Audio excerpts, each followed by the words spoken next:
Hi, it's Martin from Martin's Engine Services. Well, as promised, here is my Lister LD1 diesel engine. I dragged it out the shed a little while ago, dusted it off, I fired it all up to make sure she's running okay, and she's fine. It was actually buried in where I cut my firewood up, so it was covered in sawdust and it had bags of kindling all over it and all the rest of it, so it was a bit buried, but I pulled it out of the corner. It is a very heavy unit, this, and does take a little bit of moving. I mean, it's on a nice robust trolley with some good heavy duty steel wheels, but even so, it's not exactly that portable. It's a fairly easy engine to start this. It's the usual oil, fuel, no cooling because obviously it's air cooled. You have got a timing control around here, and the fuel shut off. In that position it shuts the fuel off. That's normal run, and round there is cold start, and it advances the pump timing. As it's been run now, that position it will start absolutely fine. There's also a decompression lever here, which without that you are not going to turn it over under any circumstances, trust me. For extreme cold weather starting, there's also this little feature here where you put a bit of petrol or petrol mix and kerosene in, or WD-40 will do. Put the plunger in, it sprays it into the manifold and helps it start. I did cover most features of this charging system, or so to say hillbilly charging system, or redneck charging system, whatever you call it, in a previous video, but just a quick recap. This bearing block here was actually got two wheel bearings in and a shaft. The power steering pump pulley off something on the end. Pulley I found in the pulley bin. Fabricated up a few brackets and mounted the two alternators. I've used a CVH Escort belt tensioner. Now there's a bit of an item you won't come across very easily these days, and probably one of the best bits from a CVH engine. I did incorporate a grease point in here so these bearings can get lubricated because they're under quite a lot of load.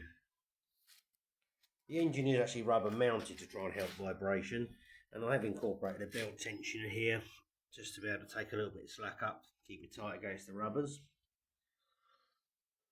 Now I will say this is quite a noisy old girl, and she does thump well. Being a single cylinder direct injection diesel, she will clang a bit.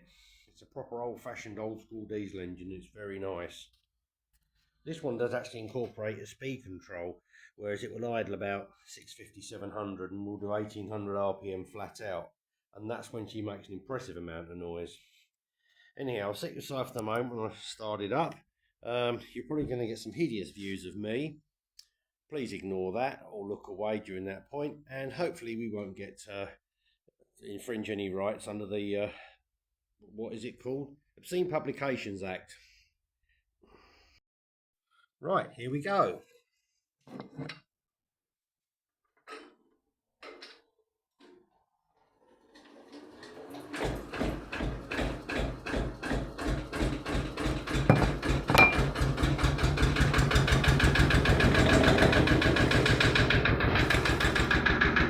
There we are. Nice big cloud of black smoke on startup, but nothing unusual. Right, I'll just go and hook up the charging light to kick the alternator in, and she should be away.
Well, if you've got any eardrums left after that, you'll see what I mean about noisy.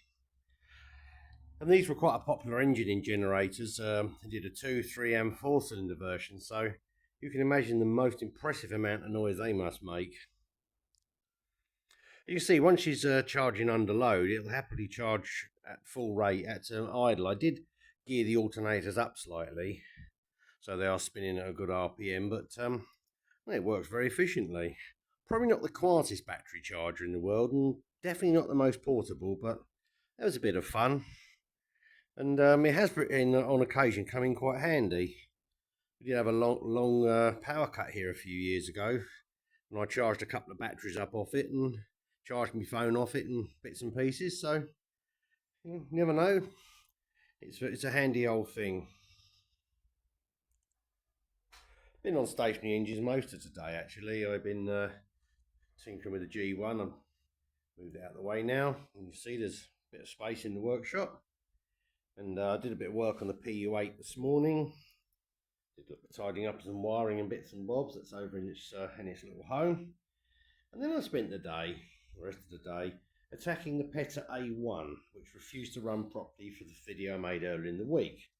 Well, that engine today has put up a quite incredible fight and has attacked me on several occasions. I've been done by the starting handle twice, zapped by the magneto and the spark plug, and I just about had enough of the thing. It's put up a proper monumental fight. And anybody says engines haven't got a soul definitely needs to see that thing. I put it down the store shed now, right in the corner, so it can sit and think about what it's done. Because at some point, one of us was going to end up, I think, needing some attention, and I think it's probably going to be me. I have my suspicions that it might be the condenser playing up that's causing the problem, but I've stripped the fuel system, cleaned the fuel pipe, had the magneto on off, blah, blah, blah, blah, blah, and it still is misbehaving. This is amazing because this is probably one of the smoothest, nicest running engines of all the ones I've had. But the day I go to video it, of course, it decides to go wrong. So I thought, oh well, that's the world of engines for you. I'll come back to that one another day, I think. So, but I'm not a lover of starting handles at the best of times, and that's really put me off now. This is pretty good though. I mean, with the decompressor and everything, this one isn't a major problem. It's such a heavy flywheel, and being a diesel, it doesn't actually has the ability to backfire, so that's not a problem. I mean, the old G1 over there starts nicely off the handle. So, I mean, I do tend to swing the handle a few times, and then as I ease off the handle, I flick the ignition on. That seems to work fine, but I still think I may fit electric start to that one. I can see that happening. My old Lister D, that seems quite right with the handle, so not too worried about that one. But that little PETA, not impressing me at all today. So I'm going to leave it alone, and I'll come back to that one. I don't think I've got any. I've got no other engines really to show you at the moment. Oh, the only other little one I've got, of course, is the little tiny Briggs, which I did feature in a little compilation video about that and a couple of other. I might file that up one day. And I'll be back to playing with the old Kona, I think, next. And we'll tinker with that. I mean, it does run beautiful, this, and yes, it's electric start. The only thing is, although it's got its proper factory carb on, it refuses to idle below about 1200 RPM, and that's with the carb right shut off. It runs fine and everything, but I've got another spare Kohler carb from another engine, and I'll have a little play with that. This one's a bit safer, no more turning handles. Anyhow, hope you've enjoyed seeing the LD1 in action. All I've got to do now is lug it back to the shed, which I think I might do tomorrow. In fact, that's a definite decision. Anyhow, please like and subscribe, it's totally free. And as again, I hope you've enjoyed this video series on firing up some of my engines. Just they do all go, and it's been quite good fun actually. But I'll see if we can find some car content, but not a lot happening this week. Anyhow, that's all for now, so bye for now.